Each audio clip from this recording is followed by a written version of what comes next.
그린란드와 파나마 운하를 넘겨라. 트럼프가 군 투입 으름장까지 놨다. 덴마크 총리는 그린란드는 주민들의 것이지 매물이 아니다. 여기까지는 어제 제가 전해드린 얘기고요. 여기에 이제 독일과 프랑스가 참전을 한 겁니다. 트럼프야, 그게 그렇게 하는 게 아니야. 그린란드는 덴마크령이고 분명히 유럽의 영토다. 유럽연합은 세계 어느 나라가 됐든 주권적인 국경을 침해하는 걸 허용하지 않을 것이다. 주권적인 국경을 침해하는 것을 허용하지 않을 것이다. 그러면서도 우리는 강자의 법칙이 통용되는 시대에 접어들었다라고 걱정을 하면서 강자의 법칙이 승리하는 세상에서 우리는 우리 자신을 더 강화하기 위해서 스스로 깨어나야 한다. 옛날에 이제 동맹 중심의 사고에서는 니들 배가 고파? 그럼 뭐 그래, 니들 반쪽 갖고 니들 나눠 먹어. 나는 반만 먹을게. 뭐 그래도 여전히 제일 많이 먹지만 이런 접근법이었다면 니들은 배를 굶거나 말거나 나 상관 안 해. 이게 이제 그래도 나 배 터지는데 그래도 난 나 혼자 더 먹을래. 니들은 못 줘. 이게 이제 아메리칸 퍼스트인 거죠. 그렇다면 이게 프랑스 장 바로 외무장관이 한 말이거든요. 프랑스도 그래? 우리도 그래. 지금까지는 뭐 프랑스는 사실 미국에 그동안 할 말 꼬작꼬작 다 하고 살았지만 지금까지는 우리가 동맹이었었는데 그래 그딴 식으로 해봐. 동맹이고 뭐고 우리도 뭐 미국이 하니까 우리도 뭐 유엔에서 맞장구 쳐주고 이딴 거 없어. 그래 봐봐. 요렇게 나오는 거죠. 다만 이제 그 주권국가인 미국하고 유럽하고는 또 좀 달라요. 유럽연합의 그 협약 중에 이런 게 있어요. 리스본 조약의 42조 7항에 한 회원국이 무력 침공을 당한 경우에는 다른 회원국이 유엔 헌장에 따라 가능한 모든 수단을 동원해 지원 원조를 제공한다. 한 회원국이 무력 침공을 당하면 다른 회원국들이 다 도와줘야 된다. 근데 가능한 모든 수단, 그러니까 군사력을 포함해서 도와준다는 규정이 있어요. 그래서 EU 대변인한테 이거 만약에 미군이 그린란드에 침공하면은 이거 해당되는 거냐? 그랬더니 해당된다 라고 얘기를 한 거예요. 근데 그 질문 자체가 가정을 전제로 한 거 아니냐. 얘기 안 된다. 원래 대변인이 답변할 때 지켜야 되는 원칙 중에 대원칙 중에 하나가 이거예요. 가정을 전제로 한 질문엔 대답하지 않는다. 이게 이제 골치 아픈 질문을 피해가는 솔루션 중에 하나고 틀에 박힌 답변 중에 하나입니다. 근데 실제로도 이 조항의 단서 조항이 나토 산하 공약과 일치해야 된다. 근데 미국이 나토잖아요. 그러니까 이게 사실은 어차피 이 조항으로도 어차피 그린란드를 구해주기는 어렵다. 사실 이런 어마무시한 조항이 있긴 하지만은 EU의 시작이 원래 ECC였잖아요. EU의 시작이 경제협력, 경제공동체였죠. 경제고. 그 다음에 이제 유럽은 EU 선거하고 자국 선거하고 따로 한단 말이에요. 그러면 보통 EU 선거는 좌파 계열들이 더 많이 뽑혀요.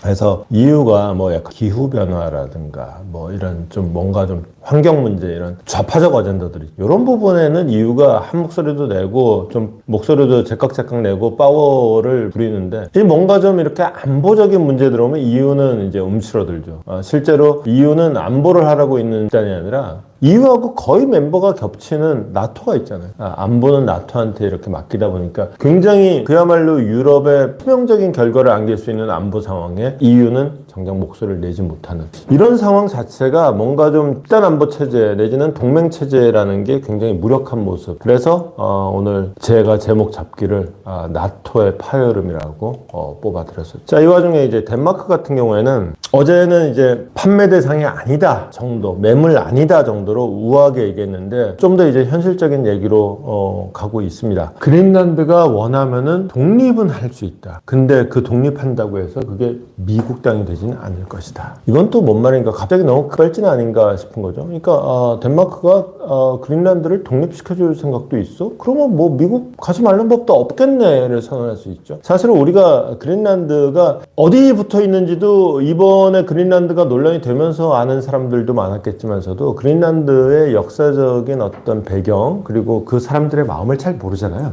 어제 그 트럼프 아들이 그린란드에 갔었거든요. 그러면서 아버지가 인사전합니다. 딱 이게 얘기해요. 그러니까 정말 트럼프가 직접 가긴 너무 바쁘고 아들 딱 보내가지고 딸랑 4시간 머물렀어요. 그러니까 내가 그린란드 언급한 게 이게 뻥이 아니다라는 거를 딱 자기 아들 보내는 걸로 딱 자기 의지를 과시하는 수단으로 쓴 거죠. 근데 트럼프의 아들이 도착했을 때 그린란드 주민들이 마가 모자를 쓰고 공항에서 맞이해. 물론 여기까지 나간 열렬한 이제 트럼프 지지자니까 이런 말을 했겠지만은 덴마크가 우리한테 해준 게 뭐가 있냐. 미국이 우리를 동등하게 대해준다면 미국에 편입해야 한다. 물론 이건 공항까지 나간 사람의 얘기예요. 모든 그린란드 사람들이 이러는 건 아닌데 그린란드라는 나라 자체가 원래 이제 덴마크의 식민지였어요. 식민지였다가 1953년도에 이제 식민 통치에서 벗어나는데 오히려 이제 덴마크 본국에 이제 편입이 돼버려요. 근데 이제 그 그린란드의 좀 뭐랄까 저항 정신을 할까 꾸준히 하면서 또 그리고 또 본국에서 관리하기도 피곤하고 그러다 보니까 1979년도에 자치권을 니네끼리 그러면은 니네 동네에서 니네끼리 살아라. 그런 다음에 2008년에 주민투표를 해가지고 아예 국방과 외교를 빼고는 그냥 완전 자치권을 얻어냅니다. 그러면서 자치정부법이라는 거를 덴마크도 인정한 자치정부 법을 만들어. 거기에 뭐라고 되어 있느냐. 그린란드는 주민투표를 통해서 독립을 선언할 수 있어요. 주민투표만 통과하면은 그린란드는 지금도 독립을 선언할 수 있어요. 그러니까 덴마크에서 나오는 얘기가 원하면은 그린란드는 독립할 수 있다라는 얘기가 나오는 거예요. 그러면 그린란드가 지금 뭐 트럼프 주니어가 갔을 때 공항까지 나가서 환영하는 사람은 뭐 어떻고 그린란드 자체는 어떠냐. 일단 그린란드의 이제 총리가 이 양반이거든요. 젊고 잘생겼죠. 이 양반이 무테 에게데라는 양반인데 이 양반도 지금 상황이 급박하니까 일단은 현재까지는 어쨌거나 덴마크 령이잖아요. 그러니까 자치국의 총리로서 덴마크로 가서 이제 일단 대책회의를 합니다. 그리고 이제 국왕하고도 만나가지고 의회하고도 만나고 이제 이거 어쩔 거냐 약간 얘기를 하고 있는데 문제는 이 총리 자체가 분리독립 지지 그리고 실제로 중요한 발걸음을 내디뎌야 할 때가 됐다. 그래가지고 주민투표를 실시하려는 의지를 보였던 사람이에요. 근데 여기서 생각 잘해야 되는 거예요. 여기서 만약에 분리독립을 선언을 해버리면은 의사와 관계없이 나 잡아 잡수라고 선언하는 결과로 이해되지 않겠느냐라는 것이죠. 일단 그 그린란드 총리가 분리 독립의 의지가 강하다는 면에서는 트럼프한테 우호적인 것 같지만은 이 사람은 기본적으로 좌파 인사고요. 그 다음에 환경론자예요. 환경론자는 필연적으로 히토류 채굴에 굉장히 적대적입니다. 그러니까 그린란드에 돈을 벌어줄 게 히토류다? 그 돈 안 벌고 말래. 왜 우리 사는 환경을 망가뜨려? 이거거든요. 근데 트럼프가 그린란드를 탐내는 이유가 바로 그 히토류거든요. 두 가지가 있습니다. 하나는 이걸 우리가 늘상 보던 지도하고 달라가지고 좀 헷갈리는데 왜냐하면 우리가 지도상으로는 북극을 볼 수가 없잖아요. 그러다 보니까 이 광경을 잘 안 봤을 텐데 우리가 일반적으로 보는 각도는 아니지만 북점을 중심으로 해가지고 이쪽이 이제 그 러시아 땅, 이쪽이 이제 미주 땅. 러시아 땅이니까 이쪽이 이제 영국, 프랑스, 이쪽이 스칸디나비아 반도 이렇게 되는 거죠. 하나의 변수는 토류가 물론 있고요. 그 다음에 두 번째는 북극의 바다가 녹고 있어요. 얼음이 녹고 있어요. 이게